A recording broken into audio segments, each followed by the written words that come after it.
ఎంతమంది పిల్లలు నీకు? 4 కొడుకులు తండ్రి. ఒకరిని కొల్లబెట్టి పోయిండ్రు 3 కొడుకులు కలిసి. లెక్క బాగంటే లెక్క ఇవ్వమంటే ఏమి లెక్కరా నీకు రోజని ఈయన్న అంటే అప్పుడు ఎంత ఇప్పుడు ఎంత 10 ఏళ్ళ నుంచి తీసుకున్నాడు. సెల్లులో వేయించుకున్నాడు, చీటీలు ఎత్తుకొని వేసుకున్నాడు, చేతి లెక్కలు తీసుకున్నాడు. నిన్న లెక్క అడిగితే నెలనాడు నీ గ్రూప్ తీసుకురారా అన్నాడు. సరే అన్నా నీ ఒకనాడు వాళ్ళ ఇంట్లో పోయాడు పనుకొని ఉంటే అన్నకాడ ఆ చెల్లులో వేసినవి వాని పెళ్ళానికి వేసినవి అన్నీ డిలీట్ చేసిండు. ఏమి నాన్న చెల్లులో నీ ఇంట్లో వచ్చే పడుకుంటే డిలీట్ చేసినవి అన్నాడు. నేను ఎరగనరా నా పిల్లల చాచిగా అని. నీ పిల్లల చాచిగా అయితే నీ పెళ్ళాంగం చేసిందేమో, నీ పెళ్ళాం చెల్లులోటి మొత్తం డిలీట్ అయినది నా చెల్లు తీసుకొని అని నా కొడుకు అన్నాడు. ఆమె ఇంట్లోకి వచ్చిండు. ఇంట్లోకి వచ్చి అన్నా లెక్క అన్నా అంటే ఏమి ఇవ్వాలరా నీకు లెక్క అని. ఆ లెక్క కూడా అడగలే. ఆ ఇండ్లు మళ్ళీ లోన్ పెట్టుకుంటానన్నాడు. ఇండ్లు లోన్ పెట్టుకుంటానంటే ఎందుకు పెట్టుకుంటారు? ఆయన ఇండ్లు అమ్ముకొని భూమి అమ్ముకుంటుంది. నీ అదర్ పిల్లలు అది కూడా లేకుండా చేస్తారు. ఆయన టీచర్ కదా, ఆయనకేమి డబ్బులు ఇబ్బంది? ఏమి ఇబ్బంది వాని ఖర్చు పోయిందో నాకు తెలుసు నాయన. ఏదో మెల్ల దండ ఉంచుకొని పోయిండు. ఆ ఎంబీకి గతి చేసిపోయిండు. అది తీసుకొని ఇల్లు లోన్ పెట్టుకుంటానంటే నేను వద్దనని వాడేలేయ నీ కొడుకు, నేను కొడుకును కాదన్నాడు. ఎట్ట నాయన అంత కక్కుర్తి పడితే వాని సొమ్మురా 4 ఏరిపోతా 4 గింతలు తీసుకుంటే పంచుకున్న భాగాలు ఏమి ఇబ్బంది లేదమ్మా? ఇబ్బంది లేదు. వట్టి ఇండ్లు ఉన్నది దానికంతా. ఆ ఇండ్లే భూమి ఏం లేదు. అట్టా నా కొడుకు ఇండ్లు లోన్ పెట్టింటే వద్దు నాయన అన్నా. నువ్వెక్కడ తల్లివేది కొట్లాడి మరి ఏమి రా నా ఇండ్లు పెట్టుకునేవంటే ఒరే నేనేమి చేయలేను అంతా గుడ్ చేసి పెట్టినాను. కరెంటు బిల్లు అడిగిండు. నేను అంతా లోన్ పెట్టుకుని ఎందుకు పెట్టుకునేవారు అంటే ఫోన్ కట్ చేసి మళ్ళీ రోజు వచ్చి కొట్టాడు. ఏంద్రా నీది ఏమొద్దు నా ఇల్లు మటుకు పెట్టుకోవాలి లెక్క నీ బుద్ధి పెట్టినప్పుడు ఇద్దు అన్నాడు. అంటానే సంపురా అన్నాడు. సంపు నా పిల్లలు అనాథాలు చేసిపో అన్నాడు. అదే ప్రకారం నెలనాడు అన్నాడు. నిన్న రమ్మని పెద్ద కొడుకు వచ్చి ఒరే పెద్ద తోడుకొని రాపో పంచాయతీ చేద్దామని బెంగళూరు అన్నా మన ఇద్దరం పోయి ఊళ్ళో వాళ్ళు మరి ఒకరు వద్దన్నాడు. నువ్వు నేను పోయి అన్నా మన పంచాయతీ దించుదామని నడిపికొడుకు రెండోవాడు అన్నాడు. రెండోవాడు అంటానే సరే అన్న ఎట్ట మీకు ఇష్టమైతే అటు దించమని నా కొడుకు అన్నాడు. అంటానే నిన్న 3 వారాల నుంచి వాడు డ్యూటీకి పోయి రాకుండా ఉంటే రేపు వారం ఖచ్చితంగా సెలవులు ఇచ్చారు వానికి టీచర్కు. మనం తెంచుదామని ఆ బెంగళూరు నుంచి వాడు ఫోన్ చేసిండు. ఫోన్ చేస్తానే ఈడేం చేసిండు. సరే మరి వాళ్ళు ఇంత భంగపోతుండారమని మన నాన్న నుంచి ఇంటికాండి ఆ డిలేట్ చేసినవి అన్నీ అడిగి పోయి అన్నీ తీసుకొని కాగితాలు ఆన్లైన్లో ఏంటి అన్నీ తెచ్చుకొని గ్రూప్ తెమ్మంటే ఆ గ్రూప్ అన్నీ ఆడ పెట్టుకొని 3 రోజుల నుంచి రాసి అన్నీ ఒక ఫైలు పెట్టుకున్నాడు. ఆమె రేత్రి పెద్ద కొడుకు విజయవాడ నుంచి శనివారం సంతకాడు వచ్చాడు. ఒరే నేను ఆదివారం 10 గంటలకు నేను బర్త్డేలకు వచ్చాను, నువ్వు రెడీ ఉండు రాసిన్నాడు అని. సరేలే అన్నాడు. నిజాము నా కొడుకు పెళ్లి కొడుకాలు రెడీ అయ్యి 12 గంటలకు ఈడికి వచ్చిండు బర్త్డేలకి ఇంటికా నుంచి. యాడికి నాయన అంటే పెద్దన్నమా కలసపాటి నుంచి వచ్చినారంటే ఈడికి వచ్చాను లేరా అని. బండి తెచ్చుకోలేదమ్మా బస్సుకు వచ్చిండంట ఇంటికి తిడుకొని వచ్చానని అని ఫైలు పెట్టుకొని పోతే ఫైలు ఇంట్లో పెట్టిన ఆయన అన్న. సరే అడిగిపోతే వాళ్ళు ఏమంటారో వాళ్ళేమో మళ్ళీ ఏమొచ్చానని ఫైల్ చొక్కరు. ఆ ఫైల్ తీసుకొని వరే అందరం భోజనం చేద్దాం రా అన్నం టైం అయినాదని అందరికి నా కొడుకు ఆయన అంటూ కూడా తినిపోయినరు. అందరికి భోజనం పెట్టి అట దింకొని పోయి ఎవరి ఆడ మాట్లాడుకుందాం రా ఎవరు వినకుండా అని ఆడికి పోయి వాడట నిలబడకుండా ఆనే వెనకాల రాటతో కొట్టిండ్రు నాయన. నా కొడుకు పడిపోయిండు. పెద్దోనికి కూడా దెబ్బలు.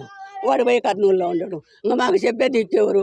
మొదటి నుంచి వీళ్ళకి ఎప్పుడు మొదలైన వీళ్ళిద్దరి మధ్య గొడవలు? 10 ఏళ్ళ నుంచి దెక్కలు తీసుకున్నాడు చిన్న కొడుకు కాడ. 10 ఏళ్ళ నుంచి ఉంది గొడవ లేదు. బాగా ఇష్టంగా ఉన్నారు. ఇప్పుడు సంవత్సరం నుంచి ఒకరో మాటలు లేవు ఈ లెక్కలతో. ఏది ముఖ్యంగా వీళ్ళిద్దరికి వాళ్ళిద్దరు కడాగుండరు. వీళ్ళిద్దరు మేము ఇద్దరం బడ్జెట్లో ఉండము. మమ్మల్ని తడకొచ్చేవారే అని లెక్క మిగిలించుకో, పిల్లల బెంగళూరులో ఫీజులు ఎక్కువ, ఈడ నాయనా నేను ఉండానని తొడకొచ్చి మమ్మల్ని ఈడ పెట్టిండా నా కొడుకు టీచరు. నువ్వు నీ జీతం మాయన ఇంటి బాడిగ మాయ, నీ తినడానికి ఇంటి బాడిగ మాయన ఉంచుకొని ముందే లెక్క నాకే రాన్నాడు అని ముండామయ్యా. అంతా సెల్లులకు వేస్తా చీటీలు కడతా ఇట్లా చేసి మొత్తం 10 ఏళ్ళ నుంచి ఇచ్చిండు. అగ్రికల్చరు 7,50,000 జీతగాడు. వానికి టీచర్కు ఆ లెక్క రాలేదని నా కొడుకుది మొత్తం ఓడగొట్టింది సన్న పిల్లోళ్ళని. ఇష్టంతో వరే వాళ్ళిద్దరు ఒకటి మన ఇద్దరం అన్నదమ్ములం బాగుందామని చెప్పి రేపు నేను జగది తీరుతానని చెప్పిండు. నిన్న లెక్కలు చూసుకొని ఏమన్నా డిలేట్ చేసినావు, మళ్ళీ ఈ ఇండ్లు వాళ్ళు లోన్లే పెట్టుకుంటాండావు అంటే మళ్ళీ సంవత్సరం నాటి వరే లోన్ పెట్టరా అన్నాడు ఇంటికి. నేను పెట్టను అన్నాను. లేదురా పెట్టురా నేనే కట్టుకుంటాను అన్నాడు. నేను పెట్టను. ఏమి ఈయన టీచర్ అని ఆయన ఏమన్నా అప్పులు చేయడము చేసుకుంటే ఏం చచ్చిండో మాకు తెలుసు. ఆయన ఒరే నాకు అది లోన్ పెట్టరా అంటే ఏంటికి పెట్టా, నీకేమి ఎట్టుండావు తల్లి తిరుగుతుందా, నీకు నేను లోన్ పెట్టిప్పించానా, నీ తిప్పలు నువ్వు పడు అన్నాడు. అంటానే ఈడేం చేసిండు. అప్పటి నుంచి సంవత్సరం నుంచి ఇద్దరికి పెద్దగా మాట లేదు. గతంలో ఎప్పుడైనా పంచాయతీలు జరిగినాయమ్మా? ఏం జరగలే. నిన్ననే పెద్ద కొడుకుని పిలుచుకొని పంచాయతీ చేద్దాం రమ్మని పిలుచుకొని ఏడు చంపిద్దాం. అది తప్పనిచ్చి ఏం లేదు సార్. నా కొడుకు అంత ఇష్టంగా ఉన్నాడు. ఇచ్చే తీసుకొని అయినా లేకపోతే మనం ఉన్న దాంట్లోనే బతుకుదామన్నా. అటంటే అట్ట ఉన్నదంతా బోరేముకుంటే నేను ఫైల్లో ఏమేమి పెట్టుకొని వచ్చినాడు పెద్దమ్మ? అన్ని వానికి ఇచ్చిన గ్రూప్ అంతా తీసుకొని వచ్చిండు తెమ్మనుడు. ఆడ చంపి ఈ కాగితాలు తెంపుకొని ఆ చెల్లి తెంపుకొని పోయిండు. వేసినోటి నీ గ్రూప్ అని తీసుకురమ్మంటే వారం రోజులు ఉద్యోగం చాలిచ్చి ఆన్లైన్లో పోయి అన్నీ తెచ్చుకొని అన్నీ చేసుకొని రాసి పెట్టుకున్నాడు. ఇంకా నిన్న తీసుకొని రమ్మని పెద్ద కొడుకు ఫోన్ చేసిండు. వాడు వస్తుండారా, నువ్వు ఏమొద్దు, నువ్వు నా చేతికి కాగితాలు ఇచ్చి నువ్వు అట్లా నిలబడుకోవని ఏమని ఆకన్నాడు. ఇంకా బాగా అన్నం తిని ఆడికి పోయి ఎట్టుంటాను అనుకు మళ్ళీ వచ్చి రాడుతుంది. ఇప్పుడు వీళ్ళిద్దరు ఒకవైపు వాళ్ళిద్దరు ఒకవైపు ఉండేవాళ్ళ ఎప్పుడు కూడా? ఇప్పుడు అందరూ ఒకటే ఉన్నారు. ఈ గొడవలు బన్యాక వాడిని బెంగళూరులో ఉన్నని వాడు కలుపుకున్నాడు టీచరు రెండవది. కలుపుకొని ఏమన్నా దానికి ఏమన్నా గ్రూప్ ఉంది అని, గ్రూప్ ఉండే కాడికి ఏమన్నా అయినా లేని వద్దులే అని అన్నా. చేతులు ఎక్కంటే మర్చిపోమను, గ్రూప్ ఉండే కాడికి తెంచుకొని నాయన ఎందుకు కొట్లాడతారని చెప్పిన. అంటానే సరేలేమా గ్రూప్ ఉంటే తీసుకురమ్మని రెండో కొడుకు అన్నాడు. సరే నాయన తీసుకొచ్చాడులేమ్మని, వరే నువ్వు చక్క పెట్టుకో అని పెద్ద కొడుకు చెప్పిండు. అన్నీ తీసి పెట్టుకున్నాడు సార్.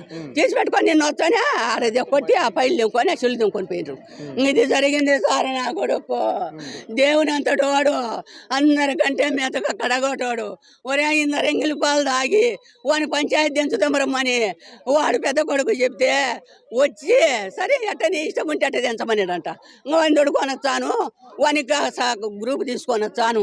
ఉంటే ఈరాని బుద్ధి పుడితే లేకపోతే లేదని దెంకని లేచిపోతామన్నాడు. గతంలో ఏమన్నాడు? నెల ముందు వచ్చి నీ డబ్బులు అడిగితే నేను ఇస్తానులే అని చెప్పి ఇంటికి వచ్చి కొట్లాడి నేను చంపుతాను, నేను రోడ్లు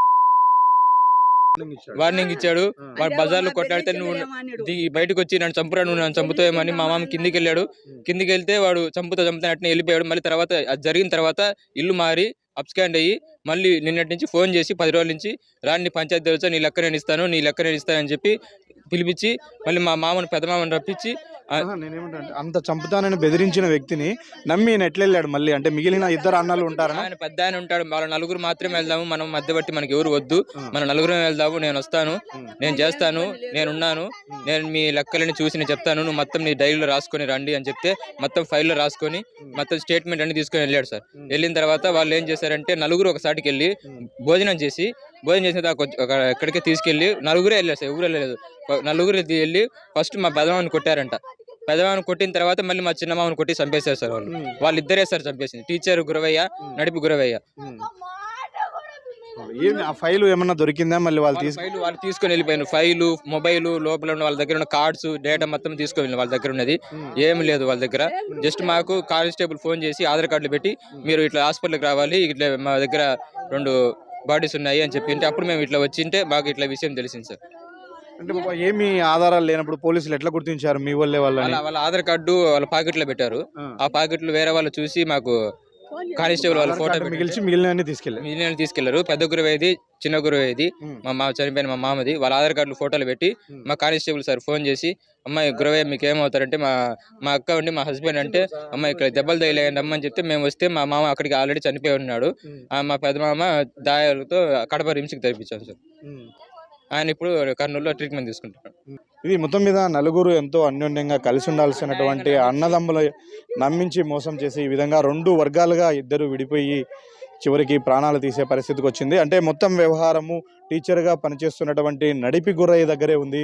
ఆయన ఆర్థికంగా ఇబ్బందుల కారణంగా అలా ప్రతిసారి ఇబ్బంది పడిన ప్రతిసారి కూడా గురవయ్యే ఆయనకు ఆర్థిక సాయం చేస్తూ వచ్చాడు. అయితే అదంతా కూడా అప్పు రూపంలో తీసుకున్న దాన్ని తిరిగి చెల్లించమని అడిగిన నేపథ్యంలోనే తాను కట్టలేక ఇతను ఉంటే తన అప్పు కట్టాల్సి వస్తుంది అని తన అడ్డు తొలగించుకోవడం కోసమే ఈ విధంగా నమ్మించి పంచాయతీ చేద్దామని పిలిపించి హత్య చేశారని చెప్పి కూడా బంధువులు ఆరోపిస్తున్నారు. తల్లి కన్నీరు మున్నీరుగా విలపిస్తుంది. ఎందుకంటే ఒక కొడుకు చనిపోయాడు, మరో కొడుకు తీవ్ర గాయాల ఇబ్బందుల పరిస్థితిలో ఉన్నారు. మరో 2 కొడుకులు ఈరోజు నిందితులుగా పరారులో ఉన్నటువంటి పరిస్థితి. అలాంటి తల్లి కష్టం ఏ తల్లికి కూడా రాకూడదు. ఎందుకంటే నలుగురు కలిసి ఒక తల్లి కడుపున పుట్టిన బిడ్డలు, కలిసి పెరిగిన వాళ్ళు కొంతకాలం వరకు కూడా చాలా అన్యోన్యంగా ఉన్నారు.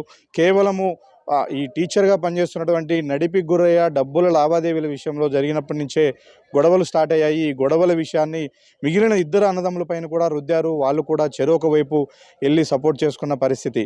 అయితే నలుగురు అన్నదమ్ములు మధ్య 2 అన్నదమ్ములు పంచాయతీ పెద్దలుగా వెళ్ళారు, 2 బాధితులుగా ఉన్నారు. అయితే అక్కడ జరిగినటువంటి ప్రీ ప్లాన్డే ఇది. ఎందుకంటే అంత తక్కువ టైంలో పోలీసుల నుంచి మనకు వస్తున్నటువంటి సమాచారం కూడా కేవలం సంఘటన మొత్తం కూడా ఒక 20 నిమిషాల్లోనే జరిగిపోయింది.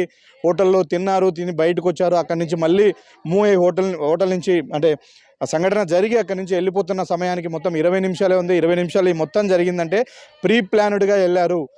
పర్టికులర్ ప్లేసుకు తీసుకెళ్ళాలి, అక్కడికి తీసుకెళ్ళిన తర్వాత దాడి చేసి చంపేయాలి, అంటే పూర్తిగా మర్డర్ చేయాలన్న ఒక వ్యూహంతోనే నడిపి గురవయ్య వెళ్ళినట్టుగా మనకు తెలుస్తుంది. ఇప్పుడు పోలీసులు వాళ్ళను పట్టుకోవడం కోసం అన్ని విధాలుగా గాలింపు చర్యలు చేస్తున్న పరిస్థితి కనిపిస్తుంది.